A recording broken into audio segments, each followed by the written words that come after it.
Hello friends, welcome to our YouTube channel. इस video में हम settlement of deceased depositors claim case के बारे में देखेंगे, जिसमें सेविंग अकाउंट और सेविंग सर्टिफिकेट दोनों आते हैं। तो इसमें टोटल 3 प्रकार के डेथ क्लेम रहते हैं। पहला रहता है विथ नॉमिनेशन, जिसमें मैक्सिमम 4% नॉमिनी रह सकते हैं अभी नए रूल के हिसाब से। दूसरे इसमें है without nomination with legal evidence, और तीसरा है without nomination and legal evidence. तो ये 3 प्रकार के डेथ क्लेम हमें सैंक्शन करने के लिए आ सकते हैं। तो उसके बाद में सबसे पहले हम देखते हैं विथ नॉमिनेशन की जो डेथ क्लेम है उसके बारे में डिटेल देखेंगे। तो अभी जो नया रूल आया है जीएसपीआर के हिसाब से, गवर्नमेंट सेविंग प्रमोशन रूल के हिसाब से, नॉमिनेशन मैंडेटरी है सारे प्रकार के स्मॉल सेविंग स्कीम में, इंक्लूडिंग माइनर अकाउंट्स। मतलब माइनर अकाउंट में भी अब ये नॉमिनेशन करना जरूरी हो चुका है, और सारे जितने भी अकाउंट है सब में अब में नॉमिनेशन करना ही पड़ता है। उसके बाद में कहा गया nomination shawl be made with, पहला है name of nominees maximum 4 person, ज़्यादा से ज़्यादा 4 लोगों का नॉमिनेशन किया जा सकता है। उसके बाद में आधार नंबर ऑफ नॉमिनी, ये ऑप्शनल है, कंपलसरी नहीं है, ऑप्शनल है आधार नंबर नॉमिनी का। उसके बाद में हमें लिखना है वहाँ पे percentage share of each nominee. जब भी नॉमिनेशन करेंगे तो कितने परसेंट का नॉमिनेशन उसे दिया है वो लिखना जरूरी है। उसके बाद में whether nominee shall receive amount as beneficiary और trustee for benefit of legal heir of depositor. तो पहले क्या था, नॉमिनेशन को सिर्फ ट्रस्टी करके ट्रीट किया जाता था। कोर्ट ऑर्डर्स में भी नॉमिनी को एज अ ट्रस्टी माना जाता था, उसे बेनिफिशियरी नहीं माना जाता था। तो इसलिए अभी नॉमिनेशन में चेंज किया है कि उसे बेनिफिशियरी रखना है या ट्रस्टी रखना है for benefit of legal heir of the depositor.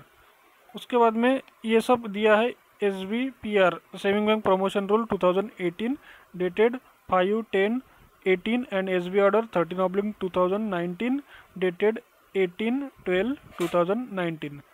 तो ये फिर से देखते हैं नॉमिनेशन में क्या क्या करना है। पहले नॉमिनेशन किस तरह से करते हैं वो देख लेते हैं। सारे अकाउंट में कंपलसरी है नॉमिनेशन, माइनर अकाउंट में भी करना है। मैक्सिमम 4 लोगों को नॉमिनी रख सकते हैं। आधार नंबर देना जरूरी नहीं है, कंपलसरी नहीं है, ऑप्शनल है। उसके बाद में परसेंटेज कितने रखने नॉमिनेशन के वो लिखना है, और एक मेंशन करना है कि नॉमिनी जो है वो बेनिफिशियरी रहेगा या ट्रस्टी रहेगा for benefit of legal heir of depositor. तो ये 4 चीज़ें वहाँ पे मेंशन करना पड़ेगा। उसके बाद में आगे देखते हैं nomination stands cancelled in case of. Nomination कौन से केस में कैंसिल माना जाएगा, तो पहला डेथ ऑफ ऑल नॉमिनी, सारे के सारे नॉमिनी अगर मर जाते हैं, डेथ हो जाती है, तो नॉमिनेशन कैंसिल माना जाएगा। उसके बाद में transfer of account as security pledge, अगर उस अकाउंट को ट्रांसफ़र करते हैं, मतलब प्लेज करते हैं, एज अ सिक्योरिटी उसे ट्रांसफ़र करते हैं, प्लेज करते हैं, गिरवी रखते हैं, तो उस केस में नॉमिनेशन को कैंसिल माना जाएगा। यह rule 14(6) of GSPR 2018 dated 5/10/2018। GSPR 2018 का रूल 14/6 है। नेक्स्ट, प्रीफर्ड बाय, कौन कर सकता है nomination, the person jointly individually whose names are noted in column of nominee by depositor at time of opening account or afterwards before his her death। यानी claim, nomination का claim कौन कर सकता है, तो जिसका नाम नॉमिनी में रखा गया है, या तो अकाउंट ओपनिंग के टाइम में या फिर बाद में, लेकिन उस व्यक्ति की मृत्यु के पहले, जिसके नाम से खाता है उसके मृत्यु के पहले, उसकी डेथ के पहले अगर नॉमिनेशन किया गया है तो वो क्लेम कर सकता है विथ नॉमिनेशन वाला। उसके बाद दूसरा पॉइंट है मोर than one nominee can claim at different time also. तो एक से ज़्यादा नॉमिनी अलग अलग समय पे क्लेम भी कर सकते हैं, लेकिन ये फिनेकल में प्रोविजन नहीं है। उसके बाद में तीसरा पॉइंट है if 2 or more nominee and either or any of them dies the balance shall be paid to the surviving nominee. अगर 2 या उससे ज़्यादा नॉमिनी है किसी अकाउंट में और उसमें से कोई एक मर जाता है, डेथ हो जाती है, तो बैलेंस जो अमाउंट है वो दूसरे नॉमिनी को जो जिंदा है उसे मिलेगी। आगे देखते हैं और कौन प्रेफर कर सकता है ये case, guardian of minor nominee. अगर कोई नॉमिनी माइनर है, नॉमिनेशन में जिसका नाम लिखा है अगर वो माइनर है, बच्चा है छोटा, तो उसका जो गार्डियन रहेगा वो क्लेम कर सकता है। Appointed in account opening form या नेचुरल या लीगल, एक तो अकाउंट ओपनिंग का जो फॉर्म है उसके ऊपर जो से गार्डियन अपॉइंट किया गया है वो क्लेम कर सकता है अगर नॉमिनी माइनर है तो, या फिर उस नॉमिनी का नेचुरल गार्डियन क्लेम कर सकता है या लीगल गार्डियन भी क्लेम कर सकता है। मतलब किसी व्यक्ति ने खाता खोला और उसने एक नॉमिनेशन रखा जो कि माइनर है, तो माइनर का जो गार्डियन रहेगा अगर उस अकाउंट ओपनिंग वाले की डेथ होती है तो उस माइनर नॉमिनी का गार्डियन जो है वो क्लेम कर सकता है। उसके बाद में दूसरा पॉइंट है guardian of an insane person holding authority from court of law. तो कोई इंसेन पर्सन है, उसका जो गार्डियन है जिसे अथॉरिटी दी गई है कोर्ट ऑफ लॉ ने, वो भी क्लेम कर सकता है। उसके बाद में नेक्स्ट पॉइंट है the latest valid nomination registered in post office record, या लेटेस्ट वैलिड नॉमिनेशन, लेटेस्ट जो भी वैलिड नॉमिनेशन है जो पोस्ट ऑफिस रिकॉर्ड में है वो क्लेम कर सकता है। उसके बाद में डॉक्यूमेंट्स कौन कौन से चाहिए नॉमिनेशन के लिए। सबसे पहले क्लेम फॉर्म चाहिए। उसके बाद में completely field with signature thumb impression of Clement nominee and 2 witness. तो नॉमिनेशन का जो क्लेम फॉर्म है वो चाहिए, पूरी तरह से भरना चाहिए, साइन चाहिए या फिर अगर थंब इम्प्रेशन है तो वो चाहिए, और क्लेमेंट का चाहिए, साथ ही साथ 2 क्लेमेंट का जो नॉमिनी है, जो नॉमिनी क्लेम कर रहा है उसका साइन चाहिए, और उसके साथ में 2 विटनेस भी लगेंगे, उनके भी साइन चाहिए। मतलब टोटल 3 लोगों के साइन लगेंगे, नॉमिनी और 2 विटनेस। उसके बाद में इसके लिए एक नया फॉर्म है जो सारे क्लोजर के लिए यूज़ होता है, इसे फॉर्म 11 कहते हैं, जो सारे अकाउंट और सर्टिफिकेट के लिए यूज़ किया जाता है। कौन से? As per rule 2 and 15(2) and government saving promotion general rule 2018 dated 5/10/2018। तो रूल 2 है GSPR 2018 का, और रूल 15(2) भी है जिसमें ये नया फॉर्म 11 यूज़ किया गया है सारे अकाउंट और सर्टिफिकेट के डेथ क्लेम के लिए। इसके साथ में और कौन सा डॉक्यूमेंट लगेगा? पासबुक लगेगा, या सर्टिफिकेट अगर हो तो सर्टिफिकेट लगेगा ओरिजिनल। उसके बाद में आईडी प्रूफ, एड्रेस प्रूफ लगेंगे, क्लेमेंट का मतलब जो नॉमिनी है उसका वैलिड आईडी प्रूफ और एड्रेस प्रूफ। तो ये 3 चीज़ें क्लेम फॉर्म लगेगा। उसके बाद में उसके ऊपर साइन लगेंगे 2 विटनेस की और नॉमिनी की। उसके बाद में नया फॉर्म भी लगा सकते हैं, फॉर्म 11 सारे अकाउंट्स और सर्टिफिकेट के लिए। साथ ही साथ पासबुक लगेगा, सर्टिफिकेट लगेगा और आईडी प्रूफ, एड्रेस प्रूफ लगेंगे क्लेमेंट नॉमिनी के। इसके बाद में देखते हैं और कौन से डॉक्यूमेंट लगेंगे। Original attested copy of death certificate of depositor in prescribed in form issued by municipal local body authority where death occurred, hospital, police station. If such authority not available, then from a gazetted officer, an MP MLA or panchayat mukhiya, village police patil, or original certificate from last employer or doctor hakim attended last if balance is less than 250। तो इसके साथ में एक death certificate लगेगा, original लगेगा या फिर attested copy लगेगी, लेकिन उसका प्रिस्क्राइब फॉर्म होना चाहिए जो कि दिया जाएगा कहाँ से? एक तो म्यूनिसिपैलिटी से या लोकल बॉडी अथॉरिटी से जहाँ पर डेथ हुई है, या फिर हॉस्पिटल से या पुलिस स्टेशन से। अगर ये सब अथॉरिटी नहीं है तो फिर किसी गैजेटेड ऑफिसर से, फिर या MP MLA या पंचायत मुखिया या विलेज पुलिस पटेल से, या फिर एक ओरिजिनल सर्टिफिकेट लिया जाएगा लास्ट एम्प्लॉयर से या डॉक्टर से या हकीम से जो इसने भी लास्ट उसको अटेंड किया है, अगर इस क्लेम केस का बैलेंस 250 से कम है तो। इसके बाद में देखते हैं और क्या लगेगा। Reconciliation certificate in case of difference in name of deceased depositor holder. ये SB ऑर्डर है 4/2015, जिसमें कहा गया है कि अगर नाम थोड़ा चेंज है, डिफरेंट है डिसीज डिपॉजिटर का, जो हमारे रिकॉर्ड में है ओरिजिनल डॉक्यूमेंट पे जो नाम है वो अगर थोड़ा सा डिफरेंस है तो उसके लिए रिकंसिलेशन सर्टिफिकेट लगेगा। और ये कौन करेगा? Issued by head of the division, GPO, gazetted HO। या तो हेड ऑफ द डिवीजन करेंगे या GPO करेंगे या गैजेटेड हेड पोस्ट मास्टर कर सकते हैं। Reconciliation certificate issue on the basis of manuscript application by Clement with documentary evidence if any and 2 witnesses with their ID and address proof. तो ये reconciliation certificate कौन से base पे देंगे? ये हेड ऑफ द डिवीजन या GPO या gazetted HO के पोस्ट मास्टर। तो एक मैनुअल लिखा हुआ एप्लीकेशन लाएगा, क्लेमेंट करेगा एप्लीकेशन, उसके साथ में डॉक्यूमेंट्री प्रूफ अटैच करेगा, साथ में 2 विटनेस भी उनके आईडी प्रूफ और एड्रेस प्रूफ लगाएगा, और फिर रिकन्सिलेशन सर्टिफिकेट इशू हो जाएगा। इसके बाद में लास्ट पॉइंट है, after conducting any inquiry in if deemed necessary. तो इसमें कुछ इंक्वायरी भी हो सकती है अगर ज़रूरी पड़ा तो। इसके बाद में और क्या लगेंगे, reconciliation certificate in case of difference in name, नाम चेंज है तो रिकन्सिलेशन सर्टिफिकेट का ये फॉर्मेट रहेगा। Certified that the real name of the deceased depositor of USB account number dash was dash, he also used to be called by dash name, the name as mentioned in passbook in the death certificate is that of one and the same person who is the deceased depositor। ये format है कि दोनों जो नाम है वो same ही है। इसके बाद में और कौन से लगेंगे, certificate about release of pledge in case of account certificate is pledged, अगर प्लेज किया गया है सर्टिफिकेट या फिर अकाउंट तो उसका रिलीज सर्टिफिकेट लगेगा। Power of attorney in case of claimant residing abroad duly authenticated by Indian counsellor office in that country.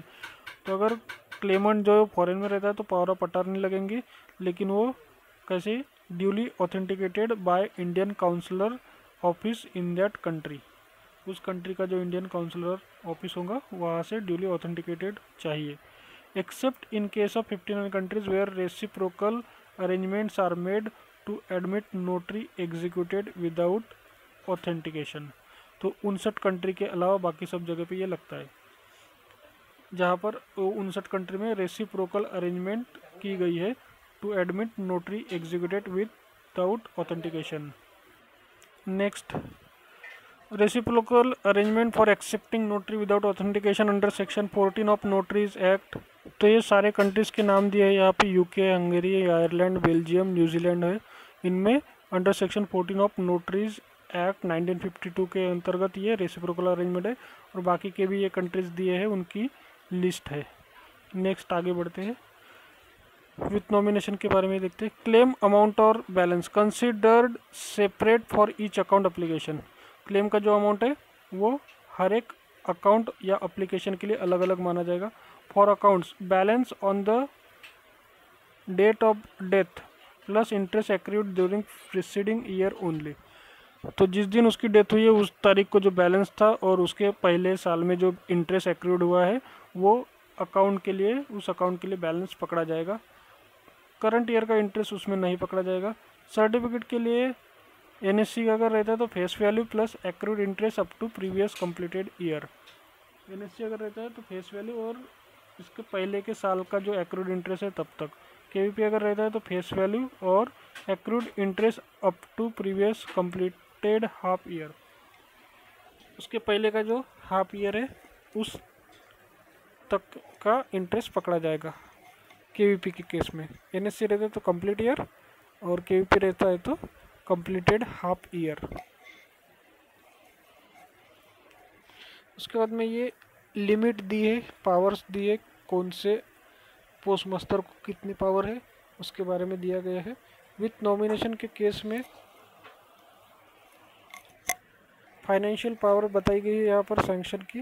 Financial power to sanction claim cases, पहला है sanctioning authority, time scale SPM अगर रहता है तो एसबीटीडी सुकन्या के लिए उसकी पावर है 5000 रुपये। उसके बाद में आरडी एमआईएस के लिए a class no limit, b and c class 5000। A class वाले अगर एसपीएम है तो उनके लिए आरडी और एमआईएस के लिए कोई लिमिट नहीं है नॉमिनेशन के केस में। C class, b and c class वाले अगर है तो उनके लिए आरडी और एमआईएस के लिए 5000 रुपये लिमिट है। उसके बाद में senior citizen, PPF, NSC, KVP के लिए कोई लिमिट नहीं है टाइम स्केल एसपीएम के लिए। नेक्स्ट देखते हैं एलएसजी एसपीएम। एलएसजी एसपीएम जिसे पहले ग्रेड 1 भी कहते थे, उसके एसबीटीडी सुकन्या के लिए 10,000 रुपये लिमिट है नॉमिनेशन की। RD, MIS, senior citizen, PPF, NSC, KVP के लिए कोई लिमिट नहीं है एलएसजी एसपीएम के लिए, सिर्फ एसबीटीडी और सुकन्या के लिए 10,000 की लिमिट है। उसके बाद में एचएसजी एसपीएम जिसे ग्रेड 2 या ग्रेड 3 कहते थे, इनकी एसबीटीडी सुकन्या के लिए 25,000 लिमिट है और बाकी सारी स्कीम के लिए कोई लिमिट नहीं है।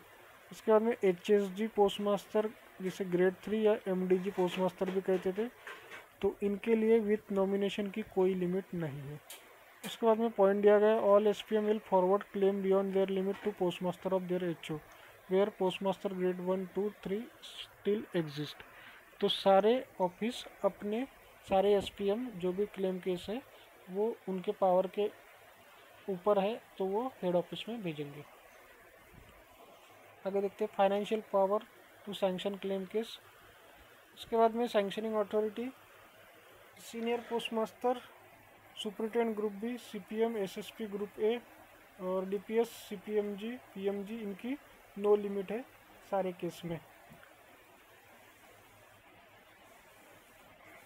तो जैसे कि हमने देखा यहाँ पे पोस्ट मास्टर HSG 1 का जो पोस्ट मास्टर था उसकी भी नो लिमिट थी, और उसके बाद में ये जो 5th पॉइंट है senior PM, superintendent group B, ये सब की भी नो लिमिट है। तो ऐसे अगर उसकी नो लिमिट है HSG 1 की तो यहाँ पर वो फॉरवर्ड करेंगे क्यों? तो आगे पॉइंट दिया है, competent authority will sanction claim without reference to higher authority unless claim is doubtful on behalf of married lady minor by other than guardian। तो डाउटफुल केस अगर रहते हैं तो उस केस में वो आगे की कॉम्पिटेंट अथॉरिटी को भेज सकते हैं क्लेम सैंक्शन के लिए। On behalf of married lady, एक तो मैरिड लेडी रहे, minor by other than guardian, इस केस में वो आगे भेज सकते हैं। उसके बाद में make necessary inquiries and record result before forwarding, forwarding के पहले इंक्वायरी करनी है और उसके रिजल्ट लिखने हैं। Submission of claim application, preferably in the office where account stand certificate purchase, जहाँ का अकाउंट है वहीं पे क्लेम सबमिट करना है। Can be submitted in any other office, the in charge should accept the witness and forward to office where account stands certificate purchase. तो इसे actually कोई भी पोस्ट ऑफिस में हम सबमिट कर सकते हैं, जो भी उस ऑफिस का इंचार्ज है विटनेस को लेगा, एक्सेप्ट करेगा और उसे जिस ऑफिस के वो अकाउंट है उस ऑफिस में फॉरवर्ड करेगा। If account certificates of multiple office in one of the HO where at least one account purchase application is standing, अगर उसके अकाउंट या सर्टिफिकेट अलग अलग ऑफिस के हैं तो किसी भी एक हेड ऑफिस में जहाँ पर कोई भी एक अकाउंट या सर्टिफिकेट है वहाँ पर वो जमा कर सकता है। Disposal of claim application, sanctioning authority to scrutinize claim application as, sanctioning authority जो है वो उसको क्या क्या चेक करना है वो देख लेना। Amount of claim is with in his sanction limit, सबसे पहले तो उसके पावर में है कि नहीं अमाउंट ऑफ सैंक्शन वो देखना है। उसके बाद में account purchase application standing in his office और जुरिसडिक्शन, जिस अकाउंट का क्लेम केस बना रहा है वो उसी के ऑफिस का है या नहीं वो भी चेक करना है। All particulars are correctly filled in and verified, सारे पर्टिकुलर बराबर भरे हैं कि नहीं वो भी। Details of witness and their acceptance, witness की डिटेल और उसका acceptance. Correct required documents as discussed earlier, document जितने भी हमने अभी डिस्कस किए थे वो पूरे के पूरे करेक्ट है या नहीं वो। Genuineness of claim and Clement nominee based on document, correctness और क्लेम करेक्ट है या नहीं वो भी हमें चेक करना है यहाँ पे। उसके बाद में in case of authorities other than head post master the claim should first be referred to head post master concern for verification of the balance before further action to be taken. तो head post master के अलावा उसके higher authority अगर sanctioning है तो वो पहले head post master को फॉरवर्ड करेंगे बैलेंस चेक करने के लिए। If the passbook is not available the case should be reported to the head of the division for orders whether the account may be close without production of passbook.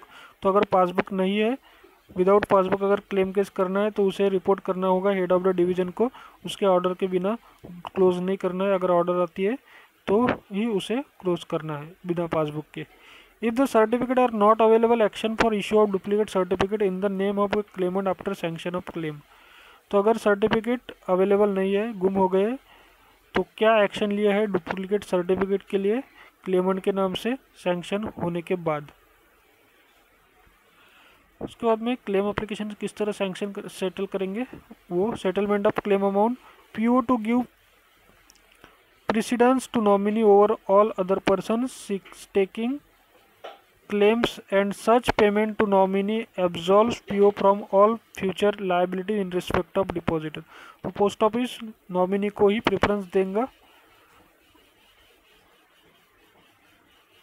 और ऐसे case में post office आगे की किसी भी liability से मुक्त हो जाएगा।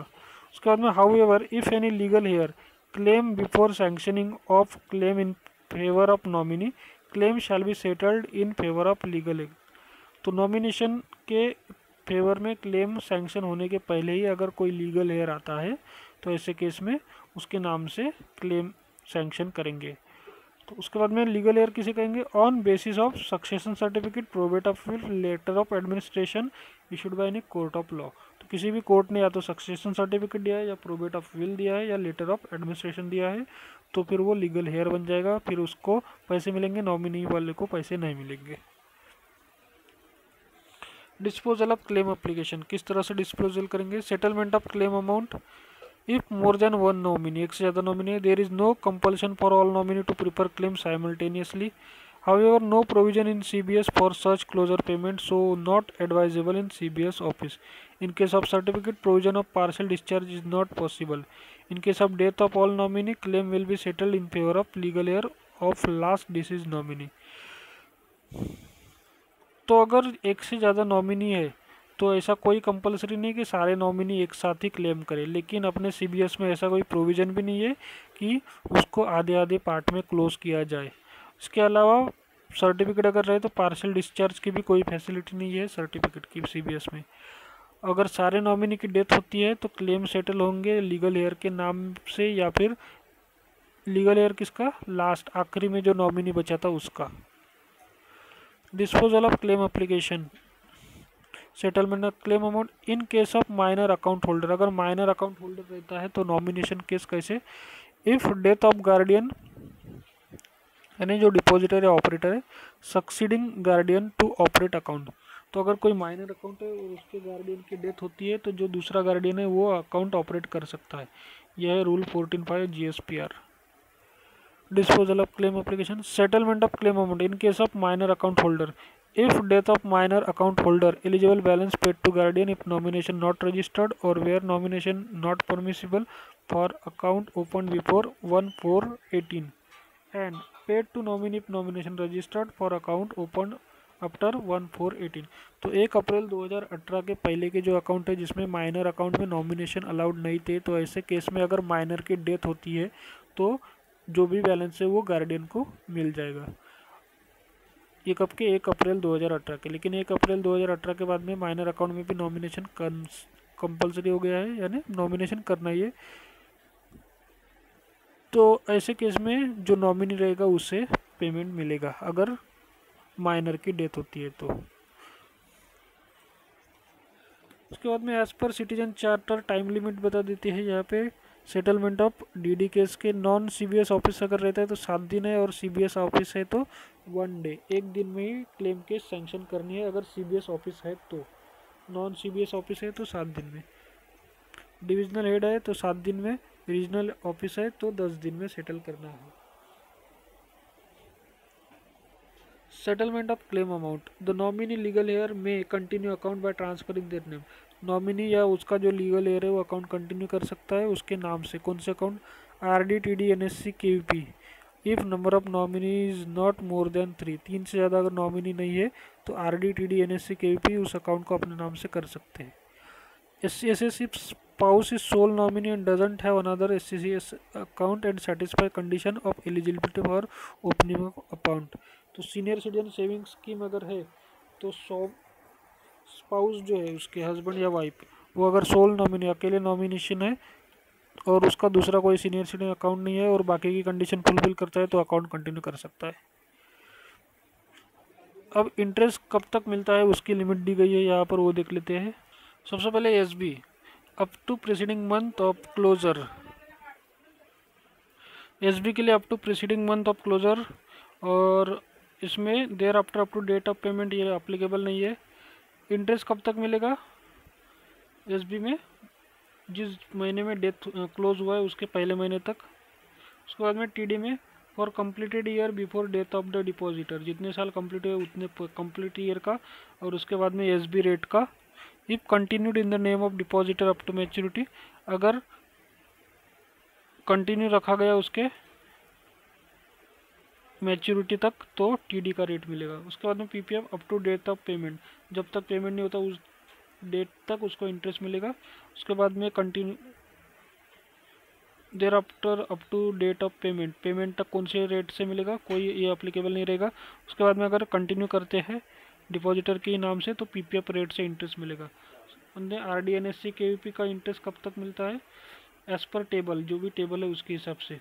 उसके बाद में भी as per table for scheme RD NSC KVP rate, अगर कंटिन्यू करते हैं डिपॉजिटर के नाम से तो आरडी एनएससी या केवीपी के रेट से मिलेगा। एमआईएस का up to preceding month of payment, payment का जिस जो महीना है उसके पिछले महीने तक इंटरेस्ट मिलेगा। उसके बाद में एसबी के रेट से इंटरेस्ट मिलेगा, अगर कंटिन्यू करते हैं तो एमआईएस के रेट से इंटरेस्ट मिलेगा। Senior citizen up to death of depositor, जब तक डेथ हुई है, जिस दिन डेथ हुई है उस तारीख तक सीनियर सिटीजन का इंटरेस्ट रेट मिलेगा। उसके बाद में एसबी का रेट ऑफ इंटरेस्ट मिलेगा। सुकन्या में up to death of account holder, उसके बाद में कोई इंटरेस्ट नहीं मिलेगा। गर्ल चाइल्ड का जब डेथ होता है तब तक ही इंटरेस्ट मिलता है, उसके बाद इंटरेस्ट नहीं मिलता। उसके बाद में NSS 87 and 92 up to death of the depositor, मृत्यु के तारीख तक ही इंटरेस्ट मिलेगा एनएसएस 87 एंड 92 में। उसके बाद में disposal of claim amount application, settlement of claim amount, तो किस तरह सेटल करेंगे इसको क्लेम एप्लीकेशन को वो देख लेते हैं। Sanction in prescribed format will be issued by competent authority and send by register post only, तो प्रिस्क्राइब फॉर्मेट में सैंक्शन इशू किया जाएगा जो भी कॉम्पिटेंट अथॉरिटी है उसके द्वारा, और उसे बाय रजिस्टर पोस्ट भेजा जाएगा। Sanction is valid for 1 year, 1 साल तक सैंक्शन वैलिड रहेगा। In case of silent account this sanction will be treated as application for revival and send with passbook to PM for issuing sanction for revival. तो अगर silent account है तो ये जो sanction है उसे ही ट्रीट करेंगे रिवाइवल के एप्लीकेशन के तौर पे, और उससे पासबुक के साथ में पोस्ट मास्टर को भेजा जाएगा, इसलिए इशूइंग सैंक्शन ऑफ रिवाइवल के सैंक्शन के लिए। Payment of claim amount if any will be made by cross cheque और credit in savings account in post office only irrespective of amount, तो या तो पेमेंट चेक से मिलेगा या एसबी में जमा होगा, दो ही। आगे देखते हैं disposal of claim application, register of claim देखते हैं। Maintain and updated in every post office, हर एक पोस्ट ऑफिस में एक क्लेम रजिस्टर रहेगा। उसके बाद में photocopy of paid sanction memo kept in file, photocopy को फाइल में रखा जाएगा। प्रिजर्वेशन पीरियड 3 साल का रहेगा। आफ्टर ऑल क्लेम पेड, सारे क्लेम खत्म होने के बाद 3 साल तक इसका प्रिजर्वेशन पीरियड रहेगा क्लेम के रजिस्टर का। 6 year in case of paid on indemnity bond, indemnity bond के ऊपर अगर कुछ पेड हुआ है क्लेम केस तो उसे 6 साल तक रखेंगे। उसके बाद में ये एक रजिस्टर्ड डेथ क्लेम का, इसमें ये सारे कॉलम रहेंगे, इसकी फ़ोटोकॉपी या स्क्रीनशॉट लेके रख सकते हैं। तो ये था नॉमिनेशन का। अगले वीडियो में हम विदाउट नॉमिनेशन लीगल हेयर उसके बारे में देखने वाले हैं। तब तक चैनल को सब्सक्राइब करके रखिए, मिलते हैं अगले वीडियो में।